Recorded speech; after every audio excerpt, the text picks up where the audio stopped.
അതേസമയം തന്നെ അതിദാരിദ്ര്യമുക്ത പ്രഖ്യാപന ചടങ്ങിലേക്ക് ആളെ എത്തിക്കാൻ തദ്ദേശ സ്ഥാപന സെക്രട്ടറിമാർക്ക് കോട്ട നിശ്ചയിക്കുന്നുണ്ട് ഉത്തരവിലൂടെ.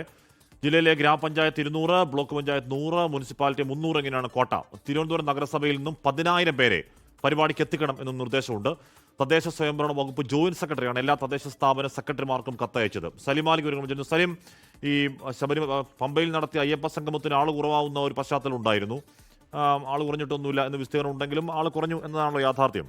അപ്പോൾ ആ ഒരു അനുഭവത്തിന്റെ പശ്ചാത്തലത്തിൽ കൂടിയാണോ ആളെ ഉറപ്പിക്കുക എന്ന ലക്ഷ്യത്തിലുള്ള ഈ ഉത്തരവ്, സലിം? ലക്ഷ്മി, അതെ. ഈ പരിപാടിയുടെ നിറം കെടരുത്, അതിൽ പരമാവധി ആളുകളെ എത്തിക്കണം എന്നുള്ളത് സർക്കാരിന്റെ കൂടി ഒരു ലക്ഷ്യമാണ്, അജണ്ടയാണ്. അതിന്റെ കൂടി പശ്ചാത്തലത്തിലാണ് ഇത്തരത്തിൽ കോട്ട നിശ്ചയിച്ചുകൊണ്ടുള്ള ഉത്തരവ്. മമ്മൂട്ടിയും മോഹൻലാലും കമലഹാസനും ഒക്കെ പങ്കെടുക്കുന്ന പരിപാടിയാണ് എന്നുള്ളതായിരുന്നു നേരത്തെയുള്ള പരസ്യം. ഇപ്പോൾ മമ്മൂട്ടി മാത്രമാണ് പരിപാടിയിൽ പങ്കെടുക്കുന്നത്. എങ്കിൽ പോലും ഈ നിലയിലൊരു വിചിത്രമായ ഉത്തരവാണ് തദ്ദേശ വകുപ്പിന്റെ ജോയിന്റ് ഡയറക്ടറുടെ ഭാഗത്ത് നിന്ന് ഇപ്പോൾ പുറത്തു വന്നിരിക്കുന്നത്.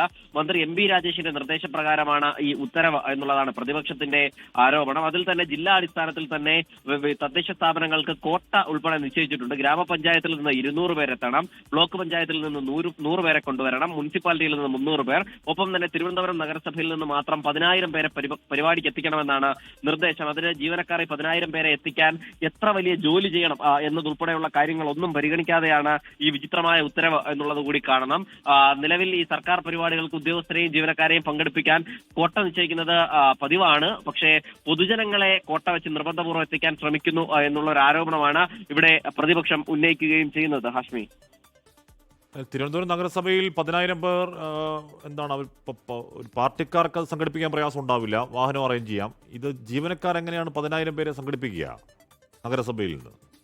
പക്ഷേ അതാണ് ഞാൻ നേരത്തെ സൂചിപ്പിച്ചത്. ആ ഉത്തരവിന്റെ വിചിത്രമായ ഒരു നിർദ്ദേശമാണ്. കാരണം ഏതെങ്കിലും നിലയിൽ ഇത്തരത്തിലുള്ള ജീവനക്കാർക്ക് ആ നിലയിൽ ആളെ കൂട്ടാനുള്ള എങ്ങനെയാണ് കഴിയുക എന്നുള്ളതാണ്. രാഷ്ട്രീയ പാർട്ടികൾക്കൊക്കെ പോലും പലപ്പോഴും അത്രയും വലിയ ആളെ രാഷ്ട്രീയ പാർട്ടി അതിനുള്ള മെക്കാനിസം ഉണ്ട്, സംഘടനാ സംവിധാനമുണ്ട്, വണ്ടി വിളിക്കാനുള്ള പണമുണ്ട്, വാഹനം വിളിച്ച് കൊണ്ടുവരികയൊക്കെ ചെയ്യാം.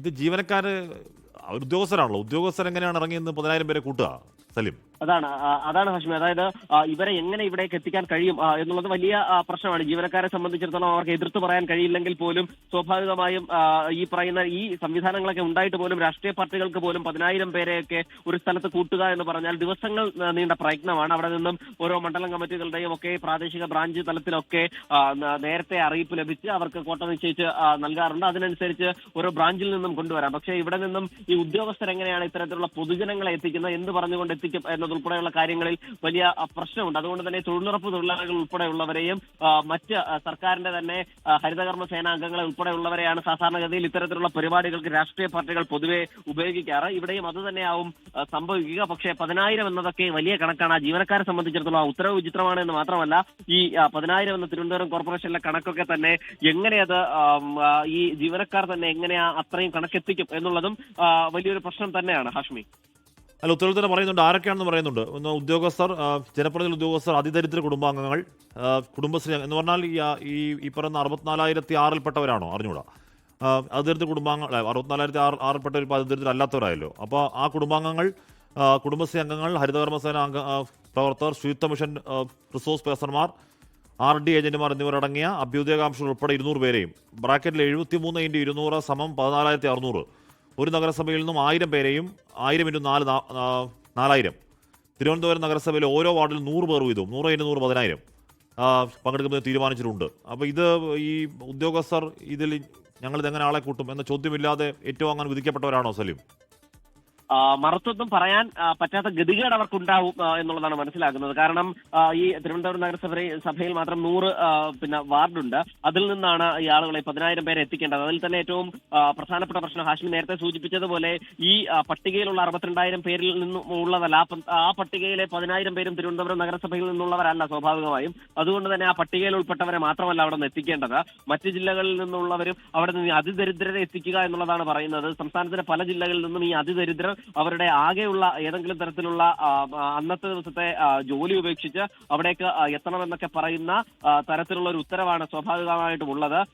ഈ സർക്കാരിനെ സംബന്ധിച്ചിടത്തോളം സർക്കാരിന്റെ ഒരു തെരഞ്ഞെടുപ്പിന് തൊട്ടു മുൻപുള്ള ഒരു വലിയ പ്രഖ്യാപനം, തെരഞ്ഞെടുപ്പ് മുന്നിൽ കണ്ട് നടത്തിയ നിയമസഭാ സമ്മേളനത്തിന് ശേഷമുള്ള പ്രഖ്യാപനം, അതുകൊണ്ട് തന്നെ പരമാവധി ആളുകളെ എത്തിക്കുകയും അത് ഈ പ്രഖ്യാപനമാണ് അടുത്ത തദ്ദേശ തെരഞ്ഞെടുപ്പിൽ ഏറ്റവും പ്രധാനപ്പെട്ട ഒരു പ്രചരണായുധമാക്കാൻ സർക്കാരും LDF ഉപയോഗിക്കുന്നത്. കഴിഞ്ഞ വാർത്താ സമ്മേളനത്തിൽ മുഖ്യമന്ത്രി നടത്തിയ ജനപ്രിയ പ്രഖ്യാപനങ്ങളും ഒപ്പം ഈ അതിദരിദ്രരില്ലാത്ത കേരളം എന്ന പ്രഖ്യാപനവുമാണ്. അതിന്റെ കൂടി ഭാഗമായാണ് പരമാവധി ആളുകളെയും അവിടേക്ക് ആ ചടങ്ങിലേക്ക് എത്തിക്കാനുള്ള കോട്ട നിശ്ചയിച്ചു തന്നെ പോയത്. അതുകൊണ്ട് തന്നെ ഇനി അഥവാ അങ്ങനെ എത്തിയില്ലെങ്കിൽ പോലും പരമാവധി ആളുകളെ എത്തിക്കണമെന്ന ഉദ്ദേശത്തോടു കൂടി തന്നെയാണ് മമ്മൂട്ടി, മോഹൻലാൽ, കമലഹാസൻ തുടങ്ങിയ 3 താരങ്ങളെയും ഈ പരിപാടിയിൽ പങ്കെടുപ്പിക്കാനും നേരത്തെ തീരുമാനിച്ചത്. പക്ഷേ അവസാന നിമിഷം മോഹൻലാലും കമലഹാസനും പരിപാടിയിൽ പങ്കെടുക്കുന്നതിൽ ചില തടസ്സങ്ങൾ അറിയിക്കുകയായിരുന്നു. അവരുടെ തിരക്കുകൾ മൂലമാണ് ആ നിലയിലുള്ള തടസ്സം അറിയിച്ചത്.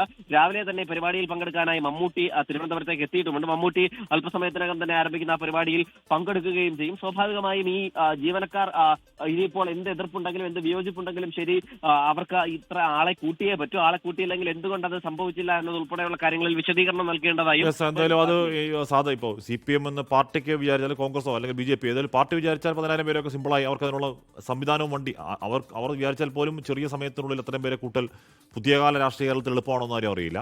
അപ്പോൾ അതല്ലാതെ ഉദ്യോഗസ്ഥർ ഒരു പഞ്ചായത്ത് സെക്രട്ടറി വിചാരിച്ചാൽ എത്രത്തോളം പറ്റും എന്ന കാര്യമല്ല. അതിലൊക്കെ ഉപരി ഇന്നലെ MP രാജേഷ് പറഞ്ഞത് നമ്മളിത് വലിയ ആഘോഷമാവുകയാണ് എന്ന് പറഞ്ഞാൽ നമ്മൾ 100% സാക്ഷരത പ്രഖ്യാപിച്ചു. അതുപോലെ വലിയൊരു ആമോദത്തിൻ്റെയും ആനന്ദത്തിൻ്റെയും മൂഡിലാണ് കാര്യങ്ങൾ. ആനന്ദത്തിൻ്റെ മൂടാണെങ്കിൽ ജനം അങ്ങോട്ടേക്ക് ഒഴുകിയെത്തേണ്ടതാണ്. അപ്പോൾ ഒഴുകിയെത്തുന്ന ആ വേദിയിലേക്ക് എന്തിനാണ് 10,000 പേരെ കൊണ്ടുവരണം എന്നൊരു ഉത്തരവിൻ്റെ രൂപത്തിൽ, ഒരു ഉത്തരവെന്ന് പറഞ്ഞാൽ അതിലൊരു നിർബന്ധ ബുദ്ധിയുണ്ട്. അങ്ങനെ ഉത്തരവിറക്കി കോട്ട കൊടുക്കേണ്ട കാര്യം എന്താണെന്നും മനസ്സിലാവുന്നില്ല. എന്തായാലും അവിടെ പരിപാടി അരമണിക്കൂറിനുള്ളിൽ അവിടെ പരിപാടി തുടങ്ങാൻ പോകുന്നു. മമ്മൂട്ടി മാത്രമേ എത്തുന്നുള്ളൂ, മോഹൻലാലും കമലഹാസനും എത്തുന്നില്ല. ബാക്കിയെല്ലാം മമ്മൂട്ടിയും മുഖ്യമന്ത്രി അടക്കമുള്ള അല്പസമയത്തിൽ എത്താൻ പോകുന്നു. അങ്ങനെ ആ ചടങ്ങ് അവിടെ പുരോഗമിക്കാൻ പോവുകയാണ്. ലോകത്തെവിടെയായാലും ഏത് സമയത്തും 24 വാർത്തകളും ഓഗ്മെന്റഡ് റിയാലിറ്റി പാക്കേജുകളും എക്സ്പ്ലെയിനറുകളും വിശദമായി കാണാൻ ഞങ്ങളുടെ YouTube ചാനൽ നിങ്ങൾക്ക് സബ്സ്ക്രൈബ് ചെയ്യാം.